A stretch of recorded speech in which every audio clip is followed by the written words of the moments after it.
Bueno, buenas tardes a todos.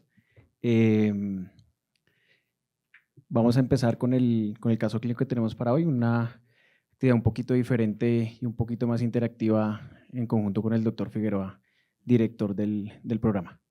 Entonces, el título es Molécula pequeña, resultado grande, inhibidores de la Janus quinasa 1, colitis ulcerativa aguda severa 0. Entonces, el caso clínico es una mujer, llega a nuestra consulta externa en búsqueda de un concepto por un cuadro que inicia 5 días antes, con 8 deposiciones al día, con abundante sangrado, muy agudo antes de de llegar a la consulta. Es una mujer de 49 años, viene de Yopal, es bacterióloga y venía en manejo con mesalazina 3 gramos al día vía oral por un diagnóstico de una colitis ulcerativa un año previo a nuestra consulta. La revisión por sistema es un dolor en la región sacroiliaca que era de forma recurrente y una pérdida de 5 kilogramos de peso en el último mes previo a la consulta. Dentro de sus antecedentes, colitis ulcerativa, dislipidemia, venía en manejo con mesalazina, quirúrgicos, colecistectomía cesáreas y una mamoplastia de aumento. Hospitalarios hasta el momento ninguno, no había tenido ninguna exacerbación ni brote de la enfermedad, ni había estado hospitalizada en el momento del diagnóstico, había sido todo de forma ambulatoria y pues selectivo. Extabaquismo hace más de 25 años pues inactivo y un padre con hipertensión arterial, ningún otro antecedente. En el momento es una paciente con una palidez cutánea generalizada, con unos signos vitales dentro de rangos de normalidad y dolor abdominal generalizado bastante marcado, sin irritación peritoneal y sin distensión en ese momento. Los estudios que traían eran los estudios en el que se diagnosticó su colitis ulcerativa. Posterior a esto no había tenido ningún tipo de seguimiento. Su diagnóstico inicial, su manejo y después de esto las valoraciones y los controles habían sido netamente clínicos, que mostraba en ese momento en los estudios un compromiso únicamente del recto y con una patología que sí sugería un compromiso por una colitis ulcerativa. Tenía una hemoglobina de 9.9 que había sido tomada una semana previa a la consulta. Con eso se prenden las alarmas y estamos en el escenario de una posible colitis ulcerativa aguda grave y la indicación y la conducta en ese momento pues es remisión al servicio de urgencias de Medellín para un manejo pues intrahospitalario y acorde pues al escenario de la paciente. Tenemos en la fase de las primeras 24 horas del paciente recordar el manejo y el apoyo y todo el enfoque de la colitis ulcerativa aguda severa en ese momento, donde ya lo han repetido y es importante y fundamental el descartar una coinfección que estuviera estando de forma simultánea durante la exacerbación y complicaciones relacionadas a ese momento en la colitis ulcerativa aguda severa. Tenemos un cuadro hemático con leucocitosis y una hemoglobina de 8.8, ya un descenso de 1 gramo de hemoglobina respecto a su control previo que había tenido una semana que nos traía, una hipoalbuminemia severa y una PCR en 45 con un panel gastrointestinal negativo y unos signos vitales que estaban dentro de rangos de normalidad. Si bien por llamada atención bastante dolor de la paciente, se tomó una tomografía de abdomen y pelvis contrastada que mostraba un hallazgo de una pancolitis sin ningún tipo de complicación distinta pues al engrosamiento de todo el colon y el recto en los hallazgos de la tomografía. Con esto tenemos un True Love Width severo, una colitis ulcerativa aguda severa, 8 deposiciones en 24 horas, sangrado abundante, una hemoglobina de 8.8 y una PCR de 45. Una sigmoidoscopia realizada en esas 24 horas que mostraba una enfermedad Mayo 3 y con esto pues completamos nuestro abordaje inicial y nuestra estratificación del riesgo de estos pacientes. Si bien el pilar principal de… Fernando, te hago una pregunta. ¿Vos, dentro del panel de laboratorios que uno le solicita al paciente, nos faltó algo ahí? ¿O faltó? ¿O sí se pidió? La biopsia por citomegalovirus en la sigmoidoscopia es uno de los escenarios. Desafortunadamente, en ese momento no contábamos con la parte de inmunistoquímica para realización de la biopsia. La biopsia se hizo con orden de, después nos avisaron de la inmunistoquímica que no estaba disponible en ese momento y se ordenó fue una carga viral por citomegalovirus que se obtuvo después. Porque inclusive los pacientes que no vienen inmunomodulados o inmunosuprimidos, el citomegalovirus puede ser una causa de no respuesta a los corticoides de fallo del manejo inicial, ¿no? Aun cuando vengan con mesalazina como ella. Y en cuanto a los laboratorios, ¿qué más pedirías vos con respecto a un paciente que llega con colitis ulcerativa severa? Diferente a a los estudios que tenemos ahí. Como previendo el desenlace del paciente, etcétera. Pues toda la parte de la función renal y los electrolitos que estuvieron solicitados, no están ahí notados, pero todo ese panel, digamos, que se hizo adicionalmente. Hay que tener en cuenta que después de ese abordaje pues, inicial del paciente, hay formas de predecir qué es lo que va a pasar con ese paciente y en ese abordaje toca tener una actitud un poco más proactiva y ser un poquito más agresivo en buscar más adelante si ese paciente me va a ser refractario a los esteroides. Entonces, de forma temprana y como protocolo siempre se hace todo el perfil infeccioso de los pacientes que llegan con colitis ulcerativa aguda severa en busca que posiblemente vamos a tener un escenario en el que vayamos a necesitar terapia biológica avanzada como rescate de estos pacientes. Entonces, no esperar al tercer día, no quedarnos dormidos un poco en este escenario, sino de forma activa en ese abordaje inicial, solicitarlos porque posiblemente lo vamos a necesitar. Esta paciente tenía unos predictores bastante importantes. Hay un estudio del 2022 que es el ADMIT-ASC, que es un score validado predictor de falla a esteroide en la admisión. Muchas veces nos quedamos pensando en ese tercer día del manejo de los esteroides para definir qué vamos a hacer y resulta que de forma temprana podemos establecer que ese paciente va a necesitar terapia biológica avanzada. Es un score validado y se hace con los niveles de PCR, albúmina y el score endoscópico de los pacientes. Con ella, específicamente en ese escenario, tenemos un 40% de falla, de posibilidad de falla a los esteroides. Entonces, pues es importante que de entrada estratifiquemos ese riesgo de los pacientes y pues eso fue lo que hicimos. La evolución clínica al tercer día, con una discreta mejoría, disminución en las deposiciones y en el volumen del sangrado, con un descenso de 0.8 gramos de la hemoglobina respecto pues, a su hemoglobina de ingreso, con unos signos vitales que no cambiaban mucho y clínicamente una paciente que si bien no se deterioraba, no mostraba digamos que una mejoría que como quisiéramos al tercer día, pero tampoco para pensar en un cambio de estrategia pues, terapéutica en este momento.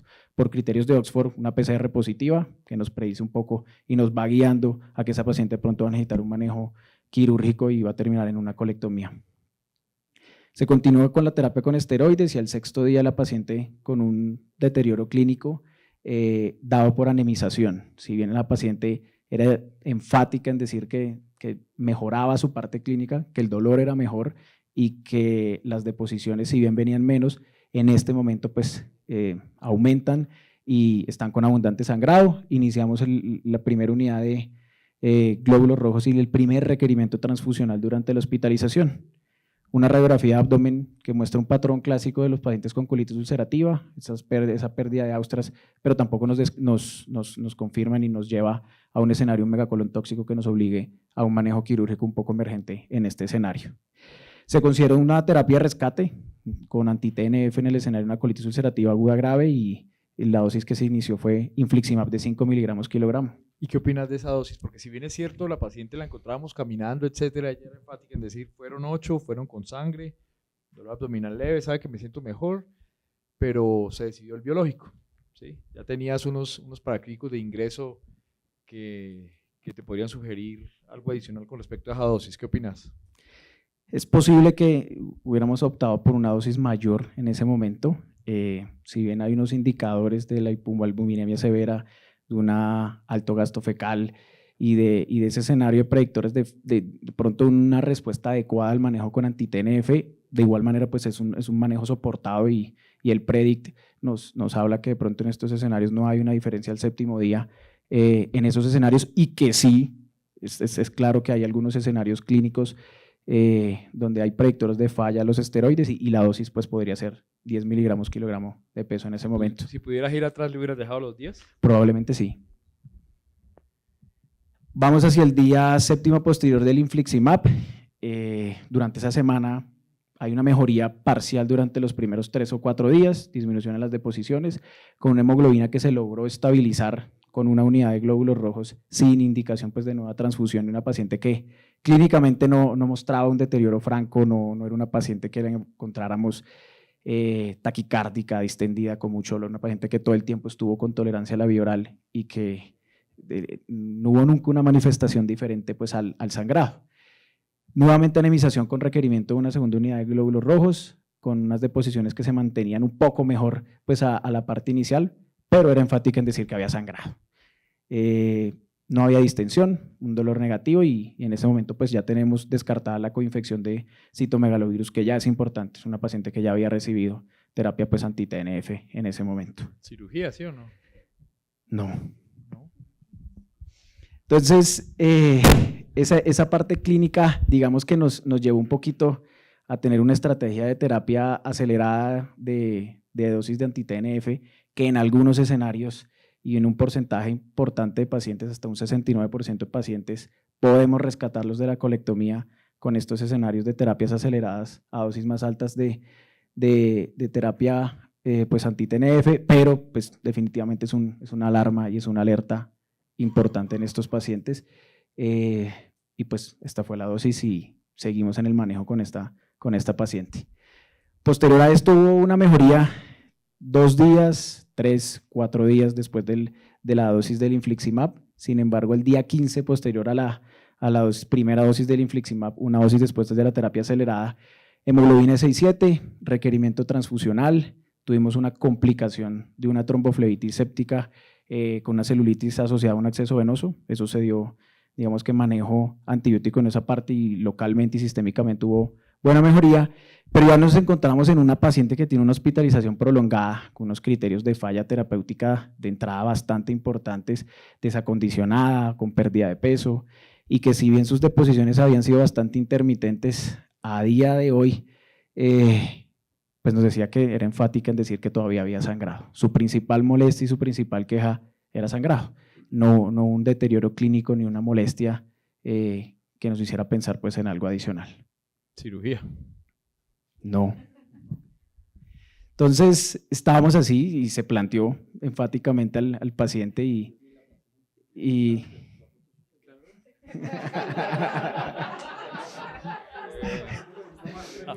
había que… ¿Cierto? Entonces… así estaba más o menos. La paciente, fuimos enfáticos y se propuso el manejo quirúrgico. Digamos, mire, si somos estrictos en el escenario en el que estamos ahorita, vamos a cirugía. Vamos a cirugía y el escenario pues es una colectomía total en este escenario y un estoma terminal como primer manejo, pero no, el paciente, si bien su molestia principal era el sangrado y clínicamente no había una molestia adicional, si somos estrictos, un paciente que tenía que llevarse a cirugía. La paciente no aceptó el procedimiento quirúrgico, diga, pero es que yo no me siento tan mal.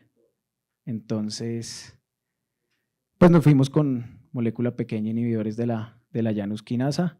Iniciamos una dosis de 10 miligramos bioral cada 8 horas en este momento del manejo. Si bien es una dosis off-label, fue una dosis respaldada por un estudio que estaba relativamente reciente en ese momento, que si bien no cumple el escenario de una colitis ulcerativa aguda severa refractaria anti-TNF, pues estamos en un momento de rescate y pues esa fue la dosis que se decidió en ese momento. Por revisiones sistemáticas y a día de hoy al parecer no hay una diferencia grande y la dosis pues podría ser cada 12 horas en el escenario incluso de buscar la inducción en estos pacientes. Día 5 posterior al tofacitinib, 3 a 4 deposiciones, 2 con mínimo sangrado, una hemoglobina de 9,4 sin nuevo requerimiento transfusional y clínicamente una paciente que sigue bien y que pues va mejorando.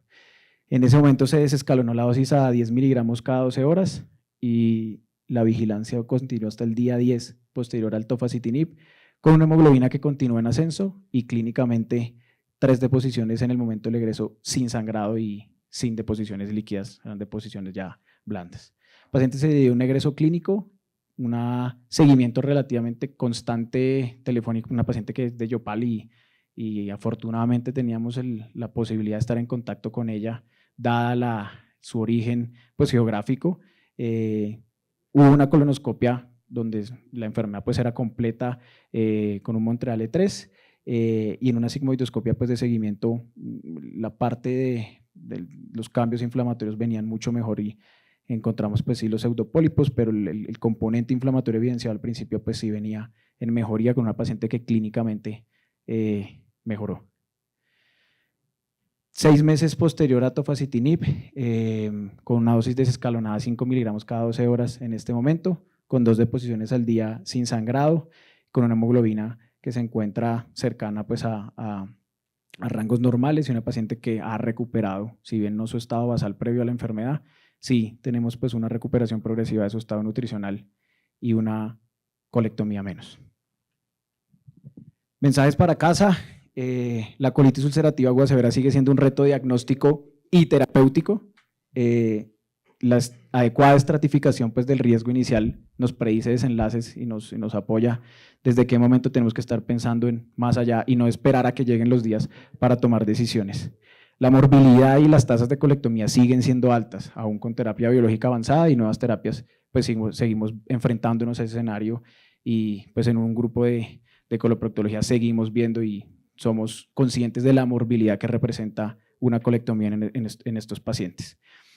Los inhibidores de la llanos quinasa son una opción, ya a día de hoy hay más evidencia que soporte el uso en estos escenarios, que si bien tienen que ser individualizados y bien escogidos, creo que todavía no estamos en un escenario donde sea una receta de cocina para todos, sino que probablemente sí, todavía tenemos que perfilar esos pacientes de entrada, quiénes van a ser los que nos van a responder mejor y quiénes son los pacientes candidatos al uso de inhibidores de llanos quinasa. Las decisiones son de equipos multidisciplinarios. La colitis ulcerativa aguda severa requiere un equipo multidisciplinario y no se puede olvidar que el integrante más importante es el paciente. Y aquí pues la paciente fue la que nos obligó a no hacer una colectomía y tenía la razón. Por último, invitarlos, Congreso Latinoamericano de Coloproctología. Tenemos el honor de este año que sea partícipe pues, en la ciudad de Cartagena, octubre del 15 al 18. Se hace cada 2 años y pues este año Colombia pues, es el representante y están todos cordialmente invitados.